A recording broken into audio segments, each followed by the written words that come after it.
Welcome back to WordPress 101. In the previous video, we created a new post, but so far it's just text. So in this video, we'll add a couple of images to give this page a little more visual interest. First, I'd like to add an image of the character referenced in this paragraph. So I'll hover my mouse at the top of the paragraph block where I want to insert the image and select the plus icon to add a new block. I'll search for the image block and then select it to add it to the page. And now we have some options. We can upload an image, select a previously uploaded image file from our media library, or insert an image from a URL.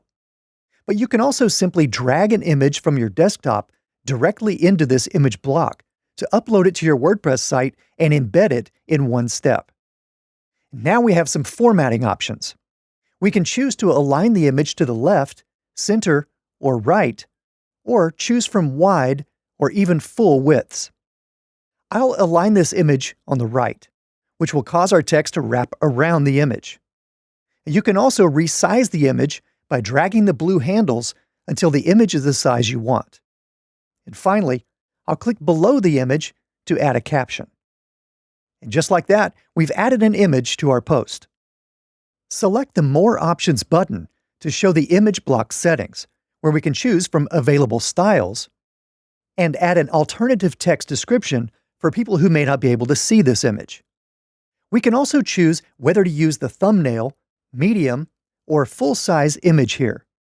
Or if you prefer, you can manually enter the dimensions in pixels, or choose a percentage to automatically resize the image. Sometimes you may want to create a link for an image. If so, select the Insert Link button from the formatting toolbar. From here, you can create a link to the media file, which means that when your visitors click this image, they'll view the full resolution file. Or they can view the image on its own separate page. But you can also link to any web address or URL. For example, when visitors click this image, I'd like them to visit the Wikipedia page that talks about this character. So I'll simply paste the URL to the Wikipedia page into the link URL field, and then click Apply. All right, now we've added an image to our post, and when our visitors click this image, they'll be taken to the Wikipedia page we linked to. Now, I've got one more image I'd like to add to this post. So I'll scroll down to the bottom, type a /, and add an image block from the list. This time, I'll select the media library to choose an image that I uploaded ahead of time. Selecting an image will allow you to view and edit the alt text, title, caption, and description for this image. And when you're ready, click Select to insert the image. Now, this time, I'd like the image to be a little larger. In our current theme, we've got two options available.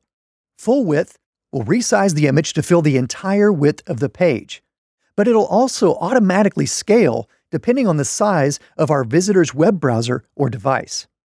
Now, this may be a bit large for this image, so I'll choose wide width instead, which is still a bit wider than the text column. And if you like, you can even crop an image directly from the toolbar. You can zoom or enlarge an image, or select from a list of standard sizes and aspect ratios, square, landscape, or portrait options. You can even rotate an image in place, and when you're happy with your changes, select Apply. All right, let's select the Preview button at the top of the page to see how our post is shaping up. WordPress lets us preview the page in full width or desktop view, or see how it will look on a tablet or mobile device. Or you can simply open a preview in a new tab. And now that we've added a couple of images, this post is starting to look more interesting. In the next video, we'll talk even more about links and also how to create buttons.